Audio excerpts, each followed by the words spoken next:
तो एक बार फिर से आपका स्वागत है हमारे YouTube चैनल पर।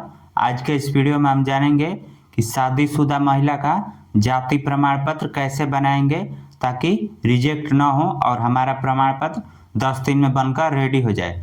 तो इस वीडियो में हम सभी कुछ स्टेप बाय स्टेप समझेंगे कि क्या क्या डॉक्यूमेंट लगेगा और कैसे ऑनलाइन आवेदन करना है।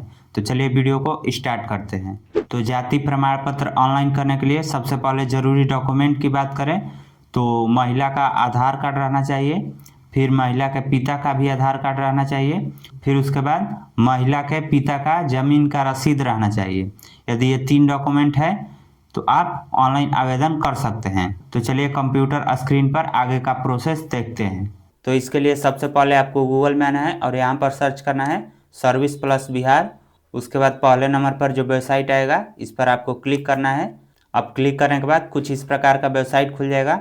अब यहाँ पर आपको ऑनलाइन आवेदन पर क्लिक करना है, फिर उसके बाद लोक सेवाएं, उसके बाद सामान्य प्रशासन विभाग, फिर उसके बाद जाति प्रमाण पत्र का निर्गमन और फिर अंचल स्तर पर क्लिक करना है। क्लिक करते ही जाति प्रमाण पत्र बनाने का आवेदन फॉर्म खुल जाएगा। यहाँ पर इससे रिलेटेड आर्टिकल भी हमारे वेबसाइट पर अवेलेबल है, आप इसको पढ़ सकते हैं। यहाँ पर सभी कुछ स्टेप बाय स्टेप बताया गया है कि क्या क्या डॉक्यूमेंट लगेगा और कैसे ऑनलाइन आवेदन करना है। तो अब चलिए टॉपिक पर आते हैं। तो यहाँ पर सबसे पहले आपको आवेदक का विवरण यानी कि एप्लीकेंट डिटेल्स भरना है, जिसमें सबसे पहले जेंडर सेलेक्ट करना है। तो चूंकि शादीशुदा महिला का हमें जाति प्रमाण पत्र बनाना है तो यहाँ पर फीमेल सेलेक्ट करेंगे। फिर उसके बाद नेम ऑफ एप्लीकेंट, तो जिसके नाम से भी जाति प्रमाण पत्र बनाना है उनका नाम लिखेंगे, जैसे रानी देवी, इस तरह से लिख दिए नाम। इंग्लिश में नाम लिखकर आप स्पेस दबाएंगे तो इधर हिंदी में कन्वर्ट हो जाएगा। फिर उसके बाद नेम ऑफ फादर, तो जो नाम लिखे हैं यानी कि जिनके नाम से आप जाति प्रमाण पत्र बना रहे हैं उनके पिता का नाम और फिर यहाँ पर उनके माता का नाम दोनों लिखना है। अब माता और पिता का नाम लिखने के बाद यहाँ पर हस्बैंड का नाम, तो इनका शादी जिससे भी हुआ है उनका नाम लिखना है, यानी कि इनके हस्बैंड का नाम यहाँ पर लिख देना है। यहाँ पर इसमें स्टार मार्क नहीं है लेकिन फिर भी आपको लिख देना है। उसके बाद आवेदक का मोबाइल नंबर, तो मोबाइल नंबर आपको सबसे अंतिम में लिखना है, क्योंकि जब आप मोबाइल नंबर डाल देंगे तो जो ये पेज है वो फ्रीज हो जाएगा और इस तरह से ऊपर नीचे स्क्रॉल नहीं होगा। इसलिए आपको मोबाइल नंबर सभी डिटेल्स भरने के बाद सबसे अंतिम में डालना है। उसके बाद ईमेल आईडी, तो ईमेल आईडी आप चाहें तो डाल सकते हैं, नहीं तो इसको खाली भी छोड़ सकते हैं, ये कोई ज़रूरी नहीं है। अब उसके बाद परमानेंट एड्रेस डालना है। तो परमानेंट एड्रेस में यहाँ पर जो एड्रेस डालना है वो महिला के ससुराल का नहीं बल्कि उसके मायके का यानी कि नैहर का एड्रेस डालना है। तो यहाँ पर वही एड्रेस डालना है जो महिला के पिता के आधार कार्ड पर एड्रेस हो, पिता या माता के आधार कार्ड पर जो एड्रेस हो वही एड्रेस यहाँ पर परमानेंट एड्रेस में डालना है। तो हम यहाँ पर महिला के मायके का एड्रेस डाल देते हैं, तो जिसमें सबसे पहले स्टेट सेलेक्ट करेंगे, उसके बाद यहाँ से डिस्ट्रिक्ट सेलेक्ट करेंगे, फिर उसके बाद यहाँ से अनुमंडल सेलेक्ट करेंगे और फिर ब्लॉक। उसके बाद अपने अनुसार यहाँ पर एड्रेस डाल देंगे। सबसे पहले स्थानीय निकाय का प्रकार, तो महिला ग्रामीण क्षेत्र की है या शहरी क्षेत्र की है, जहाँ की भी रहने वाली है वहाँ का एड्रेस आपको डाल देना है। आप जो भी सिलेक्ट करेंगे उससे रिलेटेड नीचे ऑप्शन आएगा। जैसे हम यहाँ पर यदि ग्राम पंचायत सेलेक्ट करेंगे तो हमने जो भी ब्लॉक सेलेक्ट किया रहेगा उसमें जो भी पंचायत होगा सभी का लिस्ट आ जाएगा। वहीं हम यहाँ पर यदि नगर पंचायत सेलेक्ट करेंगे तो सभी नगर पंचायत का लिस्ट आ जाएगा। तो इसको महिला के एड्रेस के अनुसार सेलेक्ट करना है। फिर उसके बाद वार्ड नंबर डालना है, उसके बाद गांव का नाम डालना है। तो महिला के गांव का नाम जो भी है वो आप डाल दीजिए। फिर उसके बाद पोस्ट ऑफिस डालना है, उसके बाद थाना डालना है और फिर यहाँ पर पिन कोड डालना है। अब परमानेंट एड्रेस डालने के बाद यहाँ पर प्रजेंट एड्रेस यानी कि वर्तमान पता पूछ रहा है। तो परमानेंट एड्रेस में तो आपने महिला के मायके का एड्रेस डाल दिया है, यानी कि महिला के पिता का जो एड्रेस है वो सेम टू सेम यहाँ पर आपने परमानेंट एड्रेस में डाल दिया है। अब प्रजेंट एड्रेस में आपको महिला का जहाँ शादी हुआ है वहाँ का एड्रेस डालना है, यानी कि जहाँ महिला का ससुराल है वहाँ का एड्रेस आपको प्रजेंट एड्रेस में डालना है। तो प्रजेंट एड्रेस में मान लीजिए महिला का शादी किसी दूसरे स्टेट में हुआ है, मान लीजिए यहाँ पर उत्तर प्रदेश में शादी हुआ है, तो यहाँ पर स्टेट उत्तर प्रदेश सेलेक्ट करेंगे।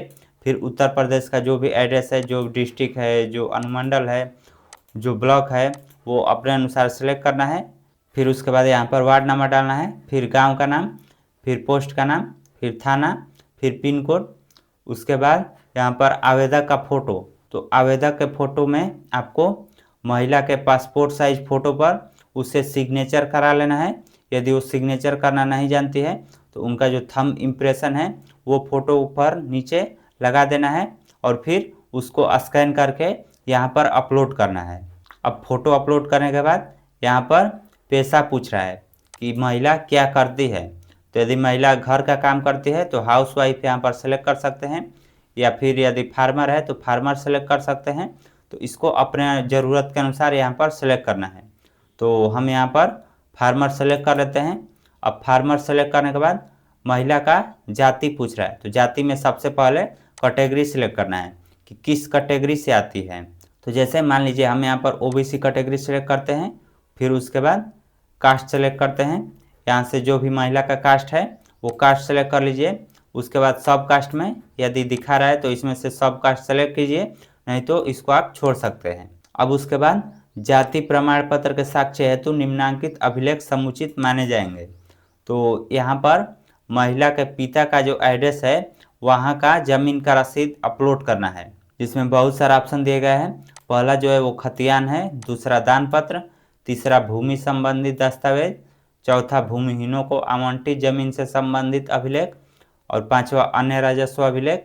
और यदि महिला के पिता के पास कोई भी जमीन नहीं है तो ऐसी स्थिति में ये जो सबसे लास्ट वाला ऑप्शन है राजस्व अभिलेखों की अनुपलब्धता की स्थिति में स्थल निरीक्षण हेतु आग्रह, तो ये वाला ऑप्शन सेलेक्ट कर सकते हैं। लेकिन यदि महिला के पिता के नाम से ज़मीन है, ज़मीन का कोई भी कागज़ है, तो इसको अपने ज़रूरत के अनुसार यहाँ से सेलेक्ट कर लेना है और फिर वो ज़मीन का कागज़ अपलोड करना है। तो चूँकि हमारे पास अभी ज़मीन का रसीद अवेलेबल है तो हम यहाँ पर जो तीसरा ऑप्शन है भूमि संबंधित दस्तावेज, इसको सेलेक्ट करेंगे। फिर उसके बाद ये सेल्फ डिक्लेरेशन आ जाएगा, तो इसमें कुछ भी नहीं करना है। फिर उसके बाद नीचे यहाँ पर कैप्चा कोड डालना है। अब कैप्चा कोड डालने के बाद सबसे ऊपर आपको स्क्रॉल करना है और जो आपने मोबाइल नंबर वाला ऑप्शन छोड़ा था इसमें अपना मोबाइल नंबर डालना है। तो चलिए मोबाइल नंबर डाल देते हैं। अब मोबाइल नंबर डालने के बाद नीचे स्क्रॉल करना है। नीचे स्क्रॉल करने के बाद कहीं पर भी खाली जगह पर एक बार क्लिक करना है।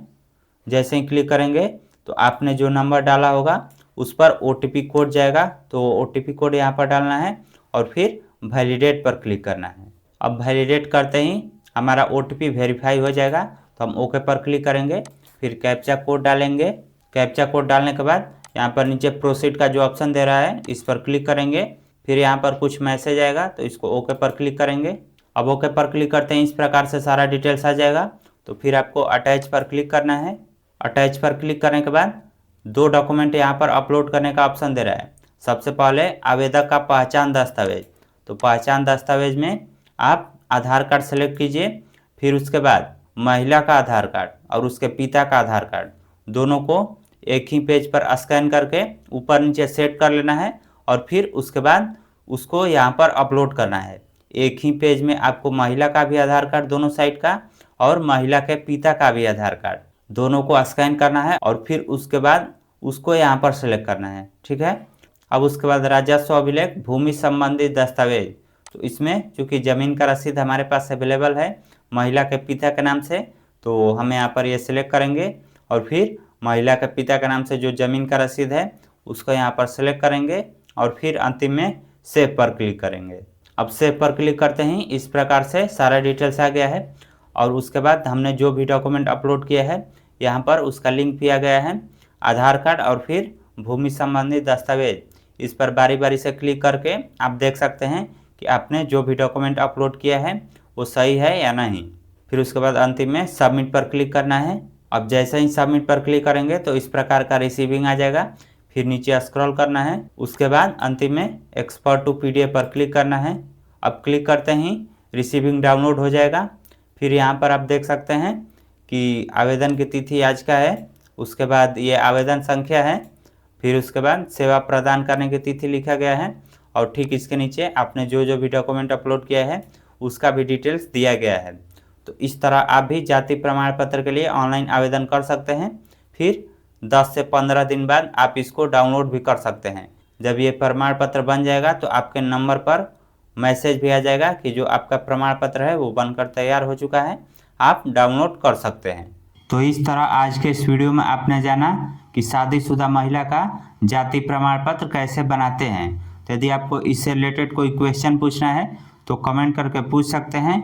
वीडियो पसंद आई हो तो इसे शेयर भी ज़रूर करें और ऐसे ही और भी वीडियो देखने के लिए इस चैनल को सब्सक्राइब कीजिए।